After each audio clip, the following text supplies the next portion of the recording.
question for you. Are there any lessons we can learn from Dave Chappelle?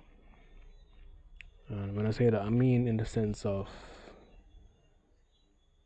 the way he delivers a joke, the way that he uses storytelling, the way that he uses tonality to not only bring his points across, but um, takes time and uses the pauses when they appear, and knows when to switch into another gear when he's reached a point in the story. He'll even tell you what the punchline is before he starts his joke, because he's so confident in his ability to pull off that joke that he can actually give you what the end result will be and still take you on that ride, and you as the audience are still willing to listen and follow along. What can we learn from Dave Chappelle? He is polarizing, but he's not polarizing in a way that I don't think anybody would call him maliciously polarizing. What I mean by that, anything that he says, even if you don't like it, it is never structured in a way that typically is gonna elicit harm, except in the case that you personally decide to take it that way. If you really listen to what he says or how he delivers what he says, because everything he does, you can tell that he puts a lot of thought into it. You can tell that he expresses it in a way that it's kind of layered. So if you're not really listening intently at what he's actually saying, you may miss the point, and rather than hearing the point or the punchline of what he's delivering, you may actually end up, feeling a certain kind of way. But I wanted to specifically look at how you could maybe benefit from some of the things that he typically does. So what I'm gonna do, I'm gonna play some small clips from some of his specials, and then I'm gonna kind of go into I may stop in between, but we're just gonna kind of go into things that you can kind of take away from him and hopefully use to make your own life or your approach to certain things better also. So give me a second here.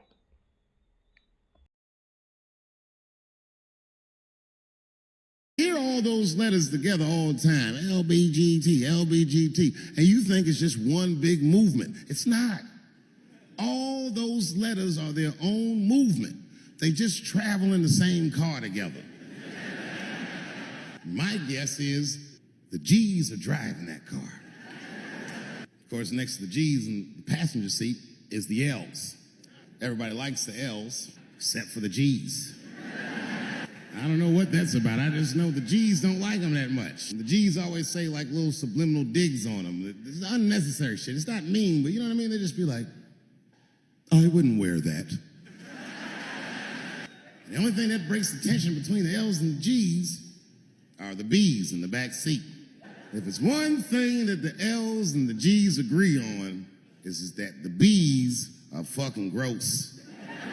They're just sitting in the back seat like, yeah, man, I'll fuck anybody in this car. What's going on, man?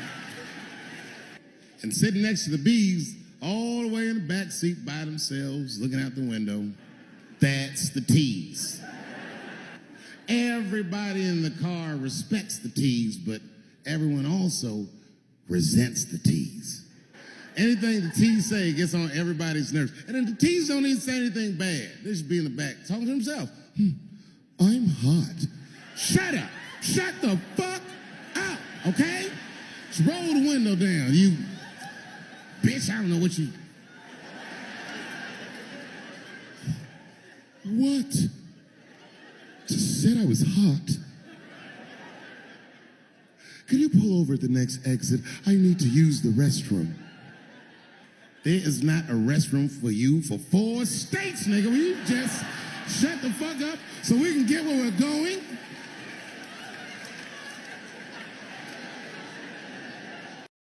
And just when that car can't get any more tense, The Q's are a hitchhiker that they pick up on the road. Some white dude in booty shorts is walking down the freeway.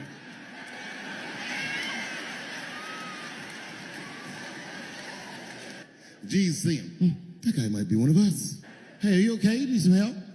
And he come over there with them booty shorts leaning on the window. Hey, what's going on, fellas? Lady. Whatever pronoun makes you feel comfortable in the back. I don't really know where I'm going. I don't know if I'm gay or I'm straight or whatever. All I know for sure is that I really want to get in this car. And they make him get in and sit in between the B's and the T's. Is a woman. Now, by test, I mean that those are the things that we desire. Men have nice cars. Not because they like nice cars, because they know women like nice cars. That's how it goes. Because men are hunters, and the car is the bait. And the woman comes and says, ooh, nice Porsche. Gotcha, bitch. Look at it like this. Caitlyn Jenner, whom I've met, wonderful person, Caitlyn Jenner was voted Woman of the Year. Her first year as a woman. Ain't that something? Beat every bitch in Detroit. She's better than all of you. Never even had a period. Ain't that something? Oh, I'd be mad as shit if I was a woman. I'd be mad if I was me. If I was in a BET Awards sitting there and they're like, and the winner for Nigger of the Year, Eminem, my man. Oh, who is Earl? I said, oh my God, David. That's gay Earl from the hair salon. I said, word, what am I, dummy? How am I supposed to know this nigga is gay? And she was calm. She said, read his text and look at his pictures. I started reading the text. This fella sure does spell girl with a U a lot. And I switched over and looked at his pictures, and I couldn't believe it. This fella looked gay and still pictures. His mouth was open in every shot.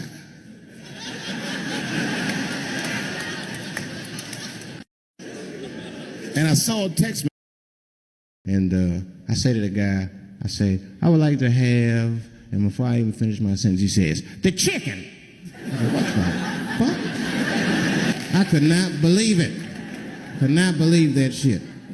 This man was absolutely right. I said, how did he know that I was going to get some chicken?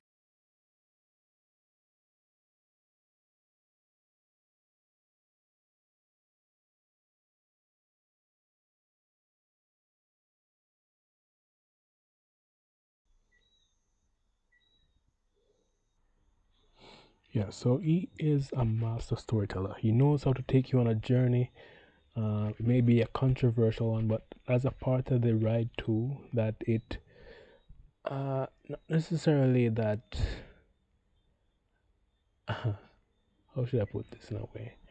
Alright, so stories are supposed to touch some kind of emotion. That's why we get invested and want to follow along.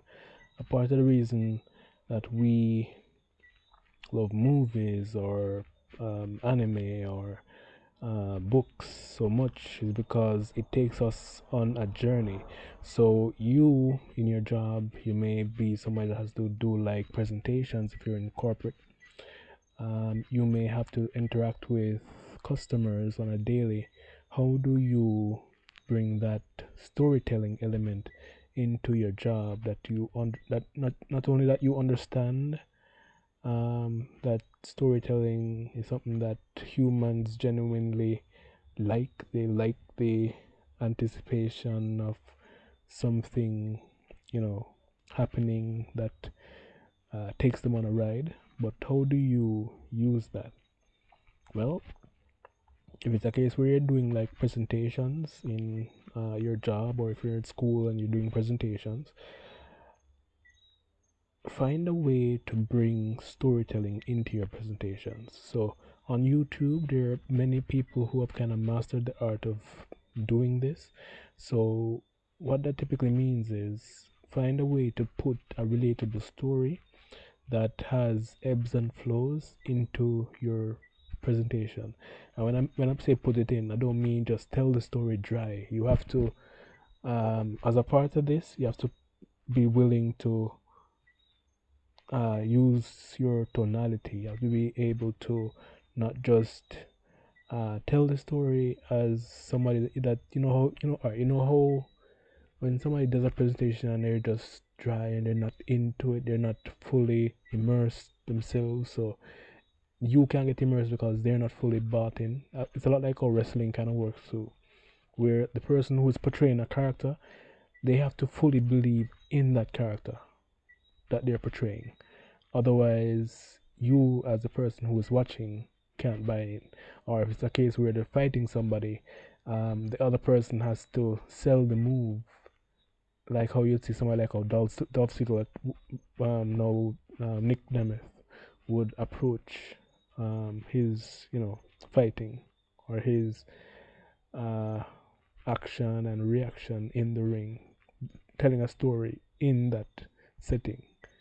So whatever so if you're doing presentations, be able to bring presentations into your daily or if you're doing presentations, be able to put stories in that people will want to follow along with, kind of relate to. They will actually remember more about the feelings you gave them during that story, that during the story or during the presentation, rather than the actual content of the presentation itself. So if that makes sense, hopefully it does. I'm pretty much saying be willing to go beyond the boring. You can use nice slides also, but it more comes from what you do during that time. So another thing that he does really well is tonality and pacing. So for me, these are two things I kind of struggle with because I do have a stutter and I do talk fast. So what this means, if you're somebody that has to do customer service, or if you're somebody that does sales specifically, you have to do something that's called building rapport. So what that means is you have to be able to connect with the person that you're talking to, acknowledge whatever problem they're having, be able to take them from that problem state of being agitated to understanding that whether it's helping them as a customer service person or you're going to be presenting a solution to them as that salesperson, it is understanding your sales cycle, being able to take them on that journey, which is still a story journey if you really think about it, and being able, just like Dave Chappelle, to close out with a punchline that is impactful enough that they feel resolved and able to move forward with their lives. So, all right. So, in this little clip that we played a while ago with him talking about the chicken, he used subvertive techniques. So there are many ways to approach. All right, this is called. There are many ways to approach a joke that is not just you, um, telling the joke as is. You can set up the punchline from the start. You can find ways of putting the audience in one direction and you go in another direction.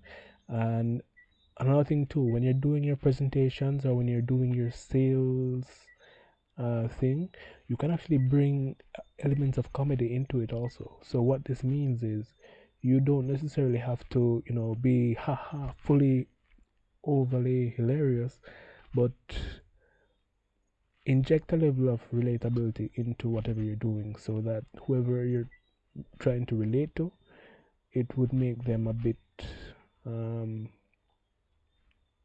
more willing to come along with you on that journey. So yeah, I don't know if I'm yapping too much. So another thing too that he does really well, he has always been his true self. So whether that be through the controversies, whether that be through the time when people were, saying that he went crazy. He has never really shifted. During the time he was kind of hurt, you could see it on his face when he was doing interviews about it. But he's never really shifted from who he was as a person. So that comes with time and being able to understand yourself and the things that make you you. But it may be a case where you're not like him, where let's say you are maybe an introvert or you have a stutter like me, or maybe have a combination of two or more things that make you feel that you wouldn't be able to maybe get to his level in your own environment. How would you approach something like that? All right. So, just like how I've been talking and saying you should use storytelling, I'm gonna bring a bit of storytelling into this video. So, all right. So there's this book. All right. So this is from chapter 2 of Nervous to Natural. All right. So this is from chapter 2 of Nervous to Natural, Mastering Call Center Sales. This is the art of listening. So that's another part of what a lot of people don't really realize about Dave too, that he is a master at talking or orating, but he is also a master listener because he understands that he has mastered the art of being able to listen, not just to respond, but listening to understand. All right, so I'm going to read this chapter here.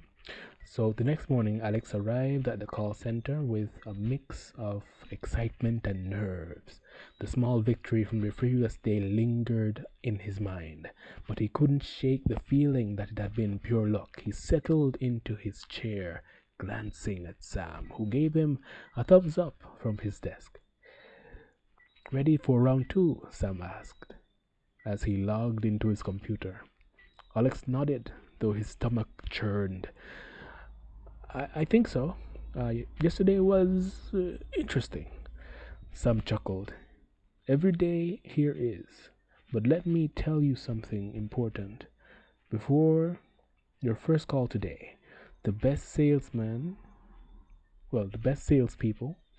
are not the ones who talk the most. They're the ones who listen the best. Alex tilted his head. Listen. Listen, isn't the point to sell? Sam leaned back in his chair, crossing his arms. Selling is the end goal, sure. But how do you get there? Customers call because they need something. If you don't listen to what that is, you will never be able to help them or sell. Okay, so yeah. So hopefully, key takeaways: be your authentic self, or learn to be that. Slow down when you can. Be willing to not only offer help, but also give the person you're talking to a chance to talk and actually listen. Not just listen to respond, but listen to also gather information so you can actually truly help them. Use tonality, build rapport, use storytelling. So that's the video. That's the video. Could maybe make a part 2 to this. Been yapping a lot though. Maybe on another comedian, or we can maybe go dive deeper into the nuances of Dave Chappelle. But that's it. Done for now. All right.